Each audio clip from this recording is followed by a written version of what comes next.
वचनामृत क्रमांक 19 700 मानिती वाक्य 498 वाक्य परम कृपालु देवे लख्यू शरीरनो भरोसो करूं नहीं। शरीरनो भरोसो करूं नहीं। आ शरीरनो भरोसो राखવું नहीं केम के एनो क्षणमां वीणसी जवानो स्वभाव छे।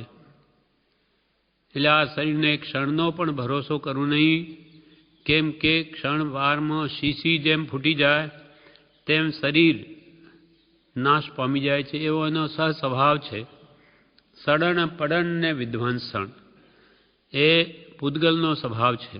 સડે અને પડે ને નાશ પામી જાય એવો એનો સ્વભાવ હોવાથી ક્યારે એ શરીર રોગગ્રસ્ત થઈ જશે કે વીણસી જશે કંઈ કહેવાય નહીં। આજે બિલકુલ નિરોગી જણાતો હોય ને કાલે ભયંકર બીમારી આવી જાય અથવા દેહ પણ છૂટી જાય।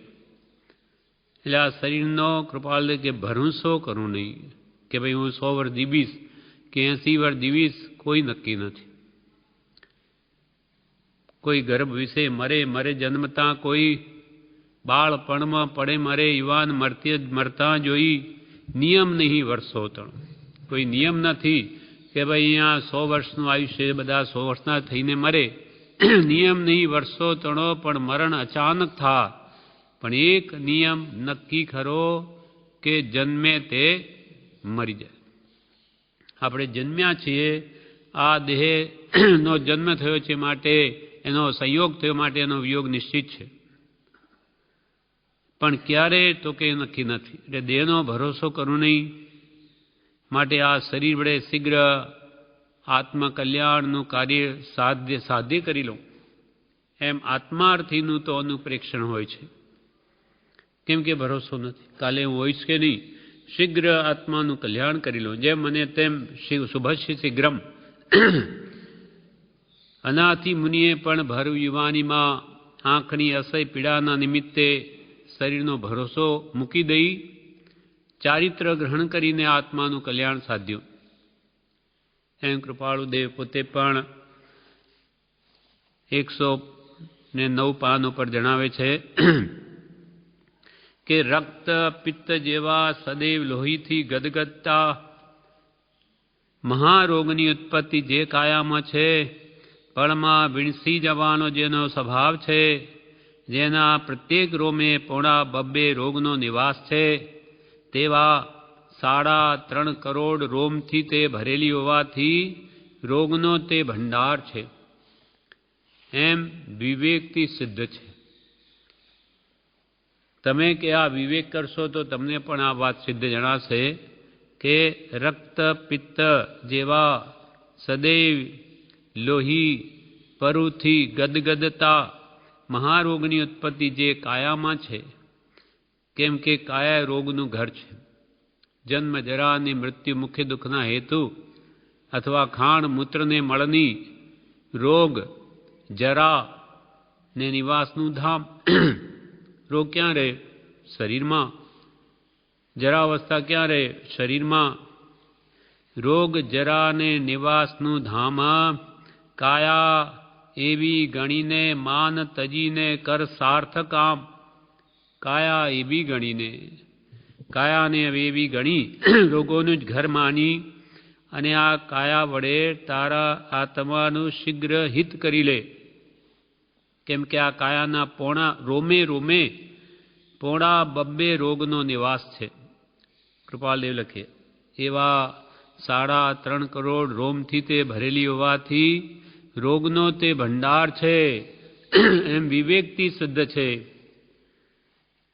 રોગનો જ ભંડાર, રોમે 2.5 રોગની સમર્થતા, આવા 3.5 કરોડ રોગ, 6 કરોડ 12.5 લાખ રોગોની ક્ષમતા જે દેહમાં છે એટલે રોગનો જ ભંડાર છે એમ તમે કે વિવેકથી વિચારશો તો આ વાત સિદ્ધ છે। અન્ન વગેરેની ન્યૂનાધિકતાથી પ્રત્યેક રોગ તે કાયામાં દેખાવ દે છે। અન્ન કે બીજું કંઈ પણ કા અધિક ખવાઈ જાય કા પોષણ મળે નહીં શરીરને તો આવા રોગો શરીરમાં ઉત્પન્ન થઈ જાય છે.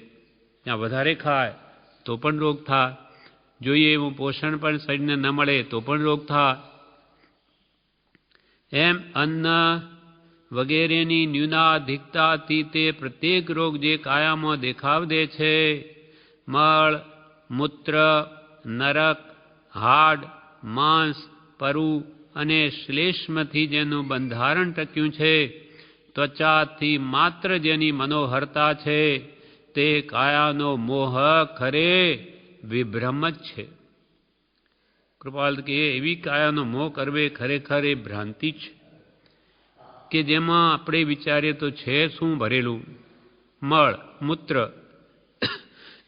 હાડ, માંસ, પરુ, લોહી, કફ, નસો, આના બંધારણથી આખું શરીર ટક્યું છે.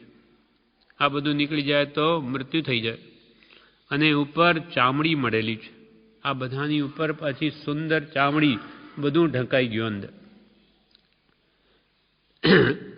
સૌ શરીર નર નારી તણા છે, ચામડે કપડે રૂડા. બ્રહ્મચારીજી પ્રજ્ઞાઓને લખે આ બધું રૂડું શાનું? ચામડીને લઈને, એના ઉપર પાછા કપડા.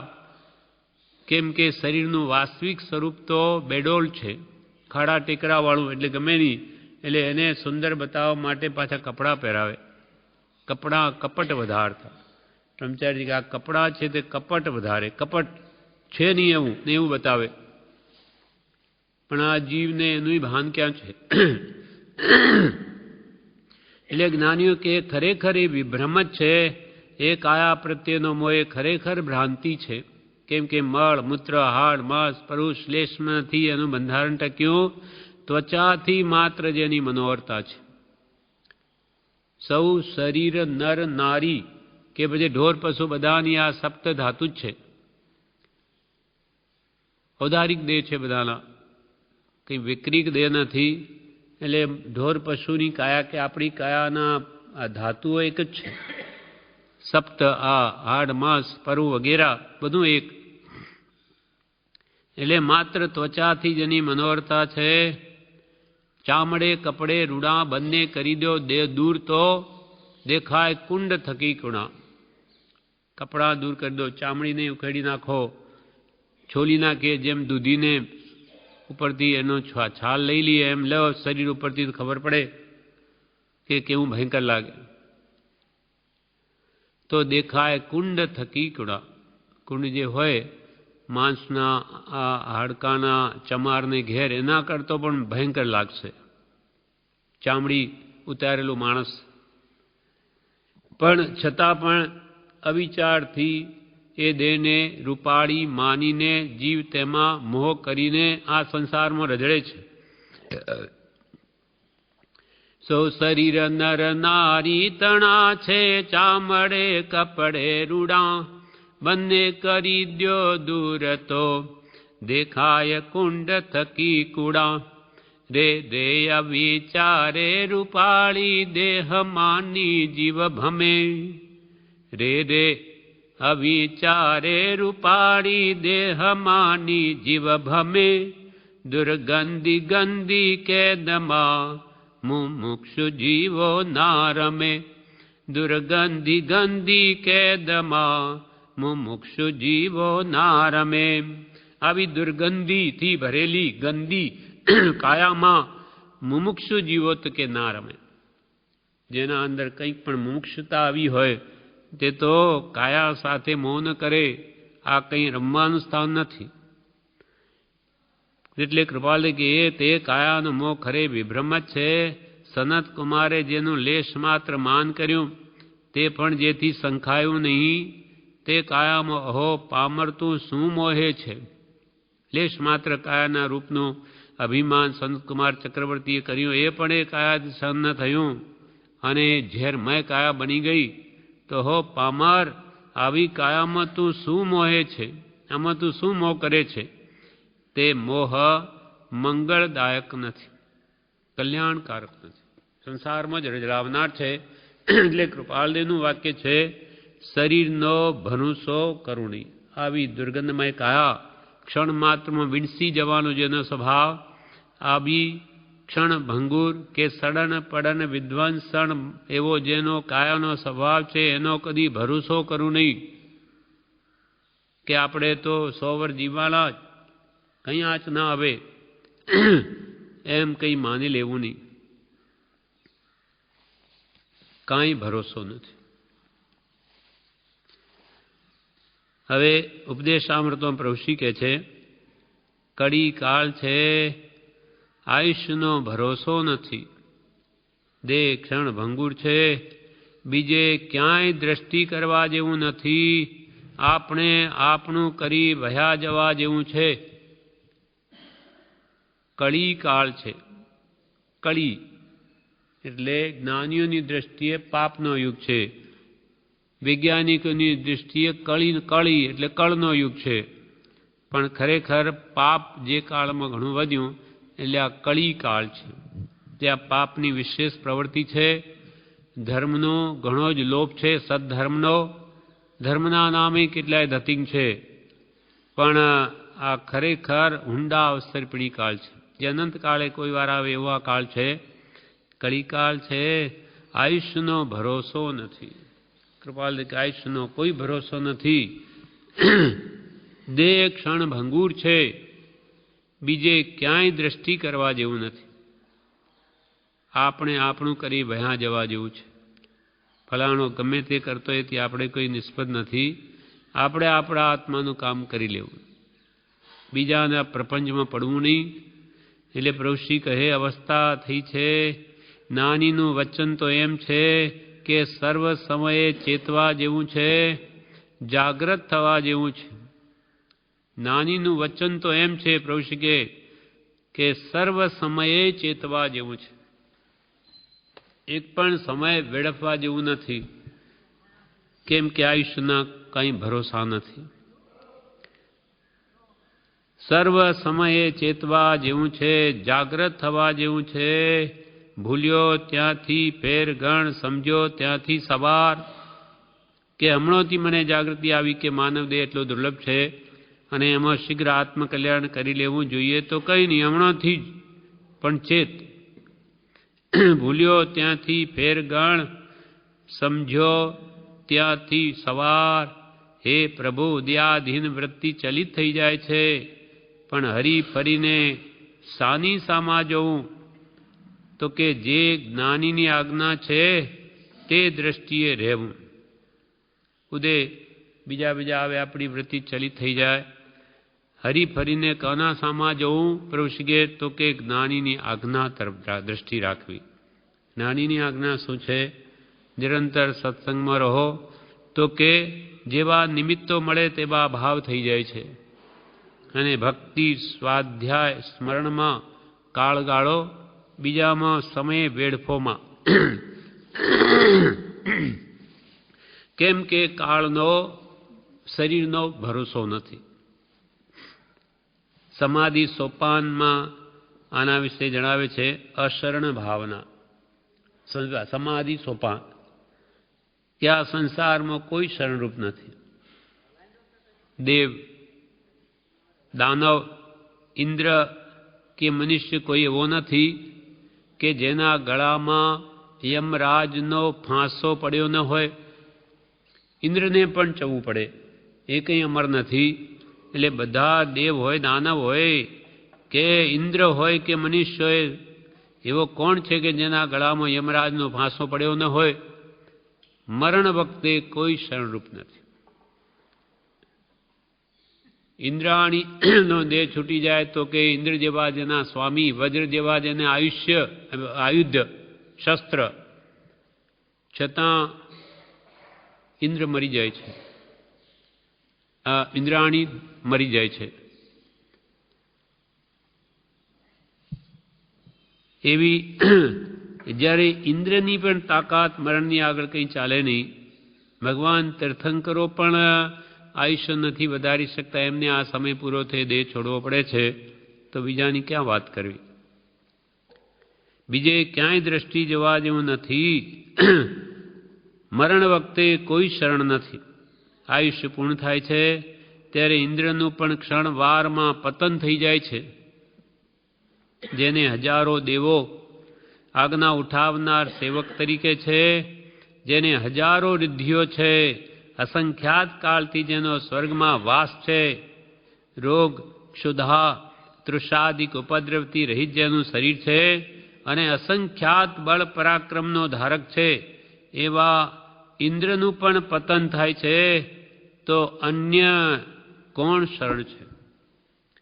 ઇન્દ્ર વજ્ર જેવા આયુધ છે જી, મરે ઇન્દ્રાણી તોય.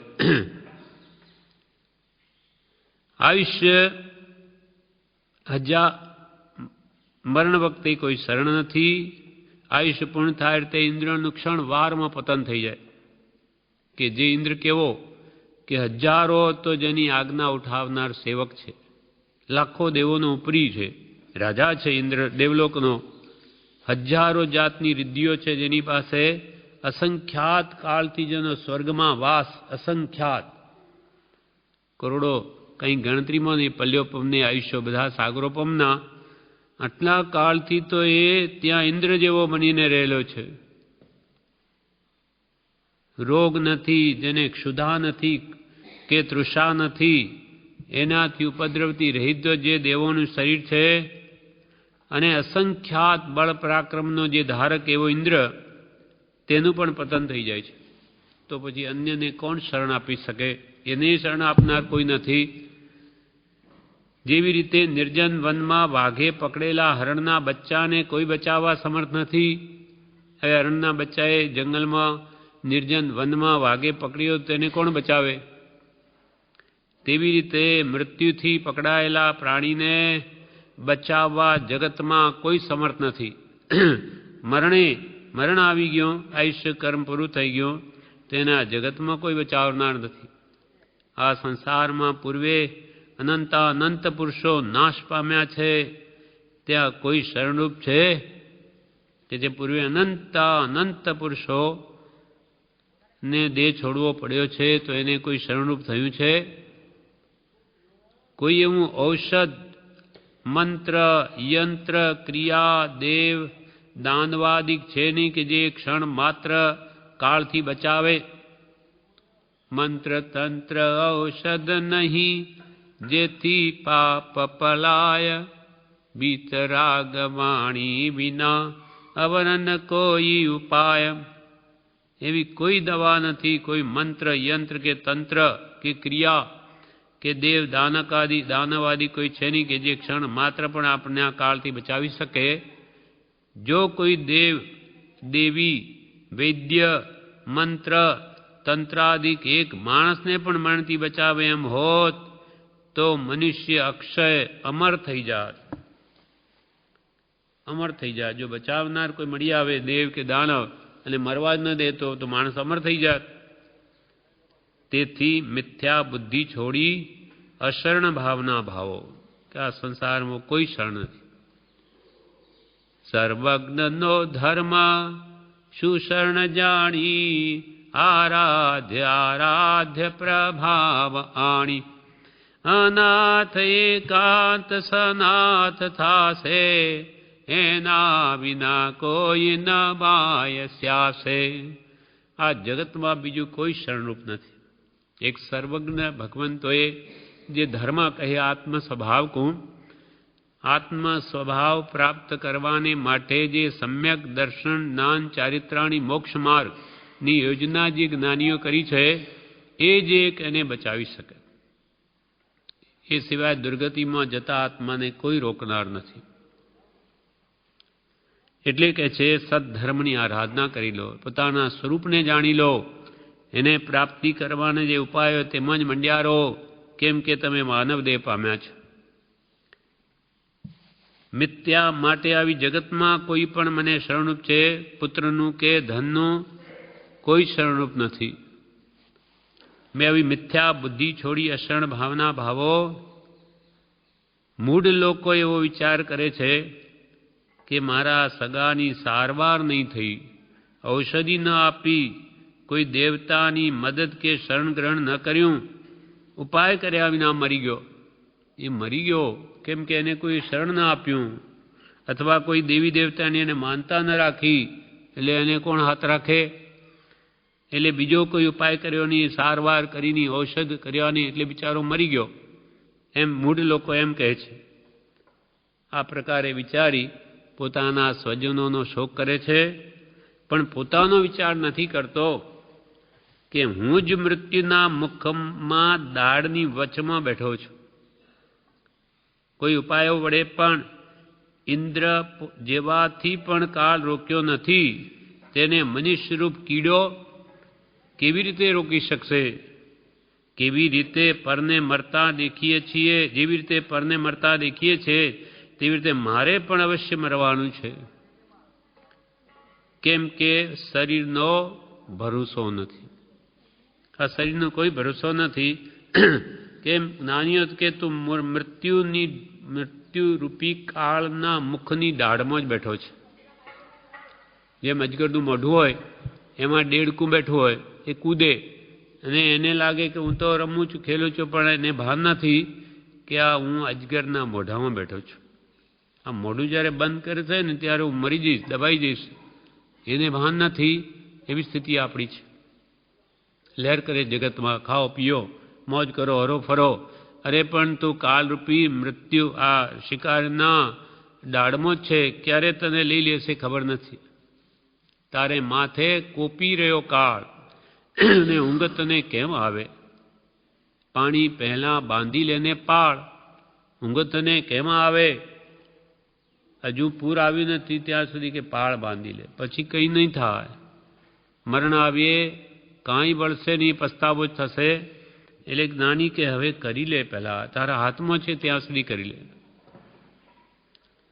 એટલે કોઈ લોકો, મૂળ લોકો એમ કહે કે આ સગાની સારવાર નહીં થઈ, ઔષધિ ના આપી, દેવતાઓનું શરણ ન લીધું માટે મરી ગયો. આ પ્રકારે કહીને પોતાના સ્વજનોની ચિંતા કરે છે, પણ તું પોતે જ કહે છે મરણના દાઢમાં બેઠો છે અને કોઈ ઉપાય વડે ઇન્દ્ર જેવા પણ આ મૃત્યુને રોકી શક્યા નથી. તું મનુષ્યરૂપી કીડો એ મરણથી શું બચવાનો હતો? એમ આપણે પણ કેટલાને મરતા દેખીએ છીએ અને એવી રીતે મારે પણ મરવાનું છે, મારે પણ મરવાનું છે. મરી ગયા બધા, લાગતું નથી કે ભાઈ આ બધા બાપ દાદો આપણા ગયા ને હવે આપણો નંબર આવ્યો. એ ક્યાં નક્કી છે કે ભાઈ પહેલાં બેટો તો બાપ જાય ને પછી બેટો જાય, બેટો તો મરી જાય ને બાપ જીવતો રહે, એનું ક્યાં ભરોસા? ક્ષણ માત્રનો કોઈ નિશ્ચિત નથી. માટે મહાપુરુષે શીઘ્ર આત્મિત કરી લો. શુભશ્ય શીઘ્રમ કે છે એના માટે જ, કેમ કે કાળનો ભરોસો નથી. એટલે કૃપાલયનું વાક્ય 498માં, શરીરનો ભરોસો નથી. આ શરીર ક્યારે વીણસી જશે? કેમ કે સડન પડન વિધ્વંસન એ પૂતગલ દ્રવ્યનો સ્વભાવ છે. તો આ તો પૂતગલનું બનેલું શરીર છે, ક્યારે વીણસી જશે કંઈ કહેવાય નહીં. કાચની શીશીની જેમ હાથમાં શીશી પડી ફૂટી જાય, તેમાંય ક્યારે પાણીના પરપોટા, આપણે કપડાં ધોતા પોપટા પેલા થાય પરપોટ ક્યારે ફૂટી જાય, એમ માનું છે. આપણને ધ્યાનમાં લાવે છે કે તમે પણ આવી સ્થિતિ છે, માટે શીઘ્ર કરી લો આત્મહિત, નહીં તો અવસર બેર બેર નહીં આવે.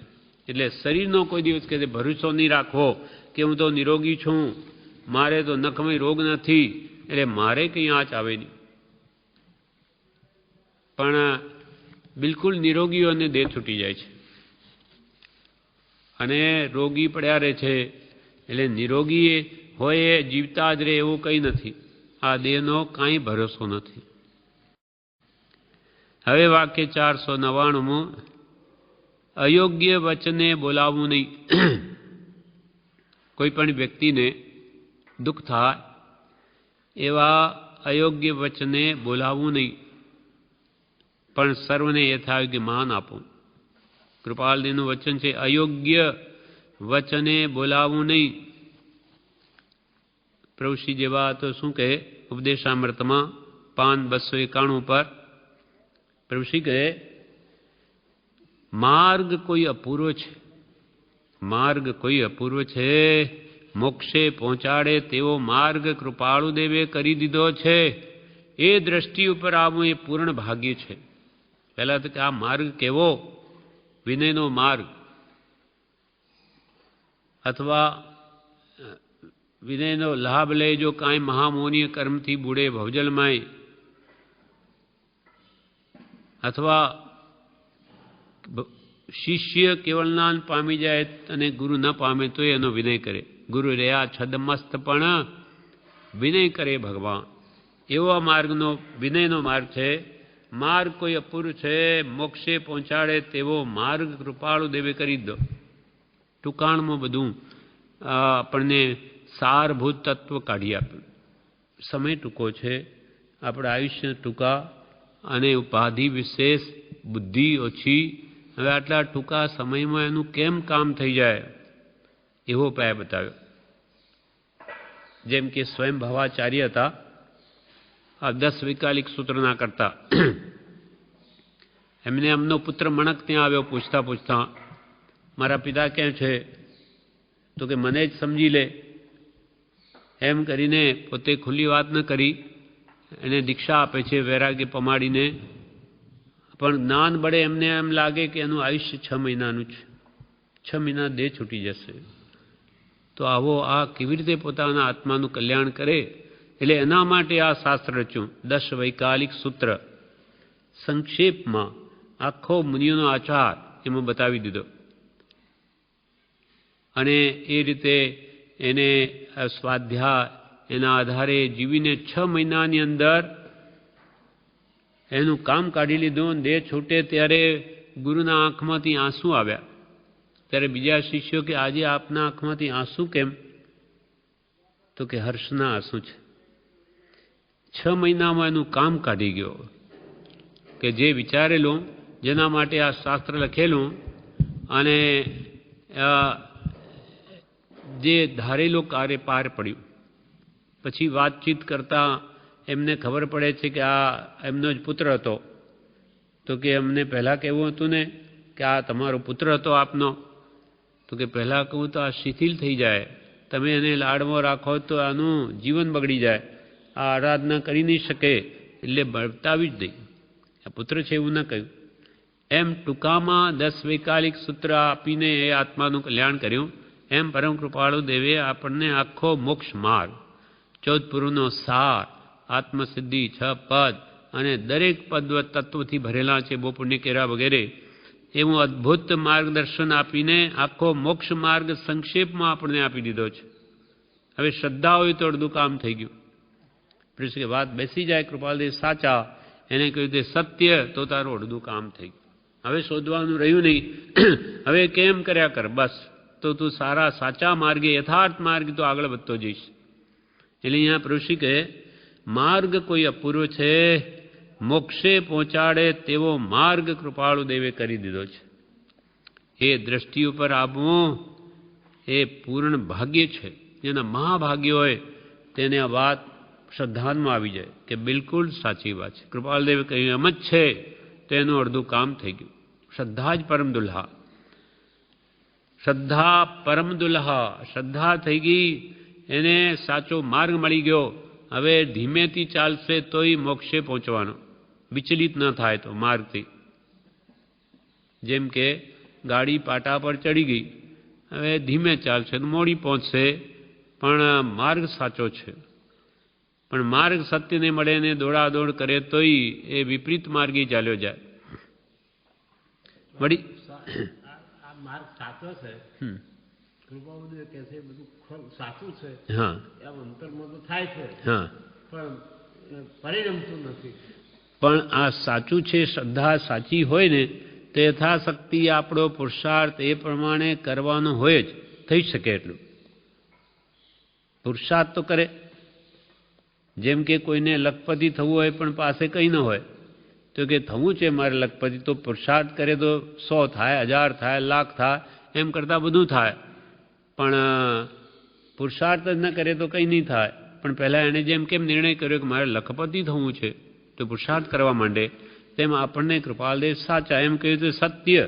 તો એને જે આપણે કે ભાઈ તમે ભક્તિ ભજન સ્મરણમાં ઉપયોગ રાખજો, ઉપયોગ એ સાધના છે, ઉપયોગ એ ધર્મ છે, ઉપયોગને બહાર જવા નહીં દેતા, તો આપણે એ પ્રમાણે જો કરીએ યથાશક્તિ તો આપણું કામ થવાનું છે. તો પરિણમે નથી પરિણમતો. કોઈ વાર કર્મના ઢગલા વિશેષ હોય, આવરણ વિશેષ હોય તો એકદમ ન પણ થાય. પણ શ્રદ્ધા જો સાચી હશે તો મોડે વહેલે કરાવી જ છૂટકો એને. એટલે આપણે આ જ સત્ય છે, આ જ સત્ય છે. કારણ સહિત દ્રઢ કરી અને પ્રયત્ન કરીશું તો જરૂર એવો કાળ આવશે કે કર્મ માગ આપશે ને આ જીવનમાં પરિણમી જશે. ન જ પરિણમતું હોય તો પછી કોઈ કરે નહીં. માર્ગ સાચો છે. પ્રભુ શ્રી કે અમારે આ પરિણમ્યું છે ને આ સત માર્ગ છે, એટલે એ પ્રમાણે તમે કર્યા જ કરો. વિપરીત માર્ગ હોય તો આપણો પુરુષાર્થ વ્યર્થ પણ જાય. માર્ગ સાચો છે માટે દરેક ક્ષણ આપણી કામ લાગશે. એટલે પ્રભુ શ્રી કહે માર્ગ કોઈ અપૂર્વ છે, મોક્ષે પહોંચાડે તેવો માર્ગ કૃપાળુ દેવે કરી દીધો છે. એ દ્રષ્ટિ ઉપર આવવું એટલે એમણે કહ્યું તે સત્ય જ છે માનવું એ તો પૂર્ણ ભાગ્ય છે. પૂર્ણ ભાગ્ય હોય તેને જ આ વાત માન્ય થાય. પ્રભુ કે અમને તો પ્રભુ આજ રોમે રોમે એ જ માને છે. તમારે એવી માન્યતા કરવી એ તમારો અધિકાર છે.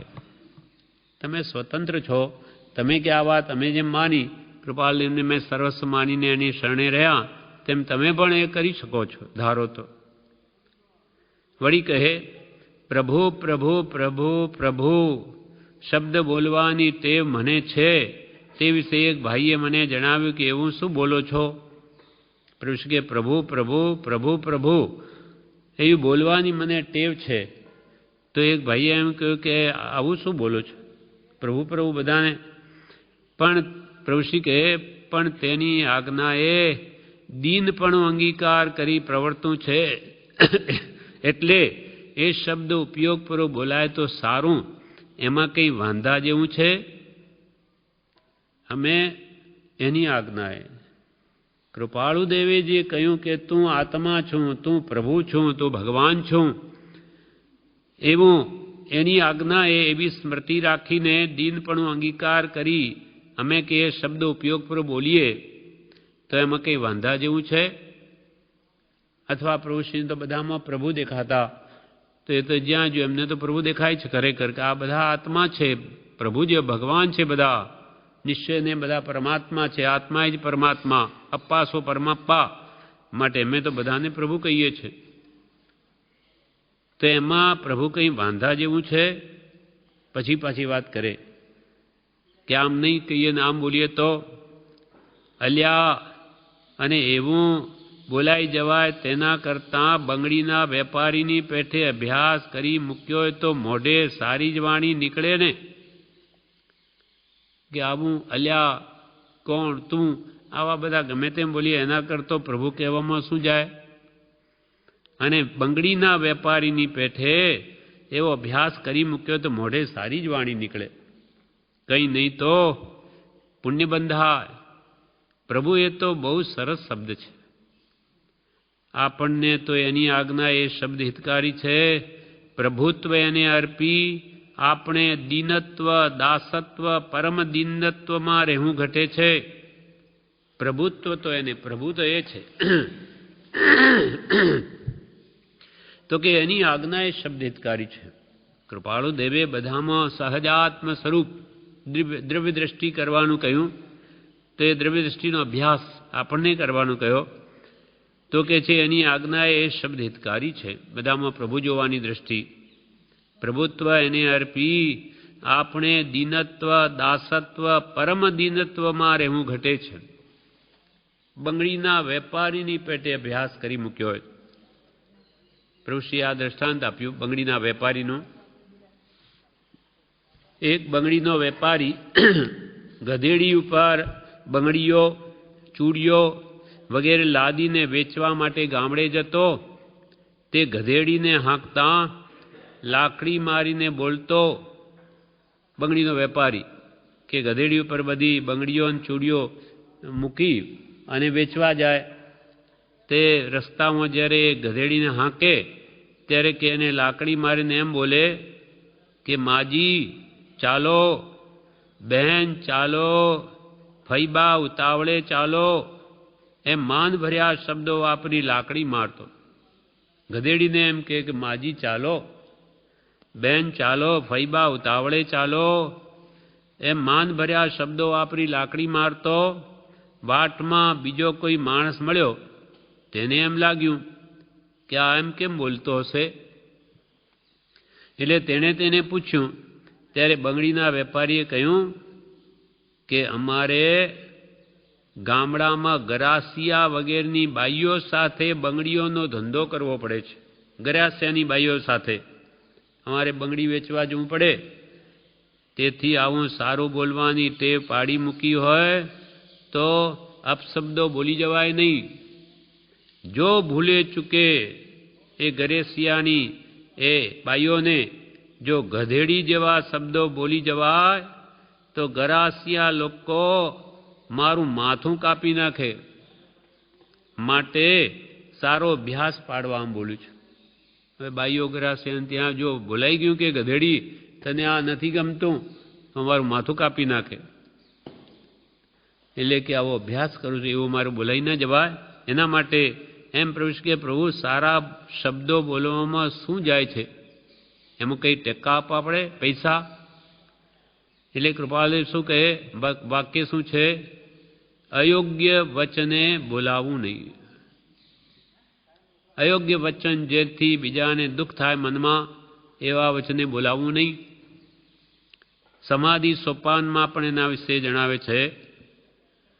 મશ્કરી કરવા, વિકારી વચન બોલવા તથા સાંભળનારને પાપમાં પ્રેરનાર અને પ્રેમ ઉપજે તેવા વચન તે હાસ્ય નામે ગરહિત અસત્ય વચન છે.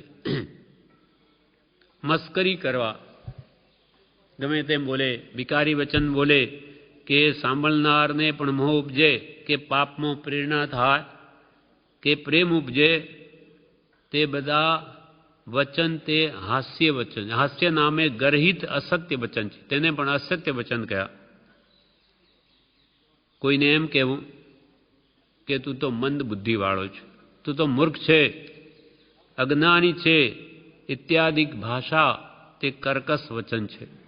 ગમે નહીં કોઈને કે દેશ કાળને યોગ્યની તેવા પોતાને ને પરને મહાસંતાપ ઉપજાવનાર વચન તે અસમંજસ વચન છે. આર્ય પ્રજાની યોગની હોય એવા ભયંકર વચનો બોલે, બીજાને સંતાપ ઉત્પન્ન થાય એવા તે અસમંજસ વચન કહેવાય. પ્રયોજન વગર ઉદ્ધતપણે બકવાદ કરવો તે પ્રલપિત વચન છે. પ્રલાપ કર્યા કરવો, આખો દાડો બુલબુલ કર્યા જ કરવું ઉદ્ધતપણે પ્રયોજન વગર, તે પ્રલપિત વચન કહેવાય છે. એમ સમાધિ સોપાનમાં કહ્યું. વળી કહે છે, હે જ્ઞાનીજન, જગતમાં પ્રિય હિતકર મધુર વચન બહુ ભર્યા છે. સુંદર શબ્દોની કંઈ ખોટ નથી. તો નિંદ્ય વચન શા માટે બોલવા? નીચ પુરુષને બોલવા લાયક રે તું ઇત્યાદિ તોછડા ટૂંકાર ભર્યા વચન પ્રાણ જતા પણ ન બોલો. અધમપણું કે ઉત્તમપણું વચન ઉપરથી પરખાઈ આવે છે. નીચ જાતિના લોક બોલે તેવા નિંદ્ય વચન છોડીને પ્રિય હિતકર મધુર સામાન્ય અનુકૂળ ધર્મય વચન બોલો. નાનીઓ કહે કે હે સમજુ માણસ, સમજુ જન, જગતમાં ઘણા ઘણા પ્રિય હિતકારી અને મીઠા વચન બોલી શકાય એવા ભરેલા છે. આવા સુંદર સમોદ શબ્દોની કે જગતમાં ખોટ નથી.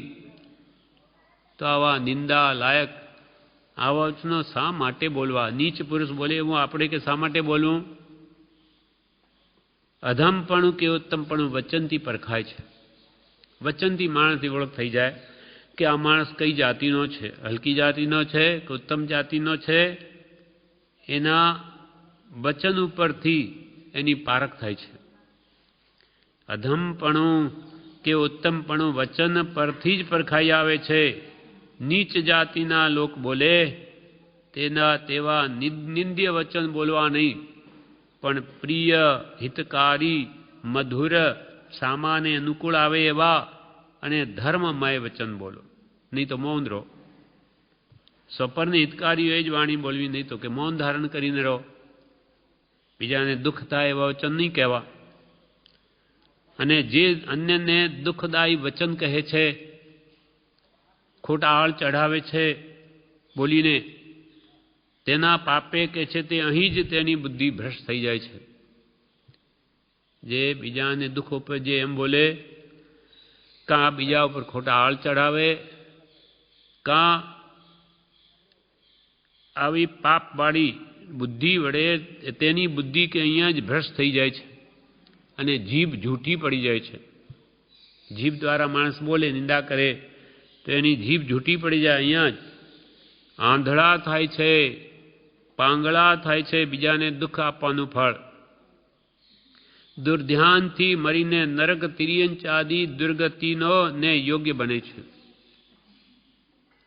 પાંગળો થાય, આંધળો થાય, બીજાને આળ ચડાવવાનું ફળ કે દુઃખ આપવાનું ફળ, અને એવો જીવ દુર્ધ્યાનથી ખોટા ધ્યાનથી મરીને નરક તિર્યંચ આદિ દુર્ગતિનો યોગ પામે છે, ખોટી ગતિએ જાય છે.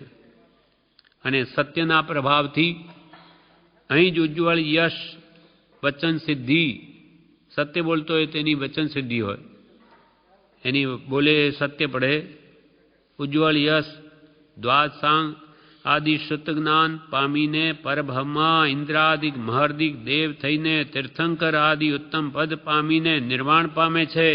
તેથી ઉત્તમ સત્ય ધર્મ ધારણ કરો અને અયોગ્ય વચને કોઈને બોલાવો નહીં.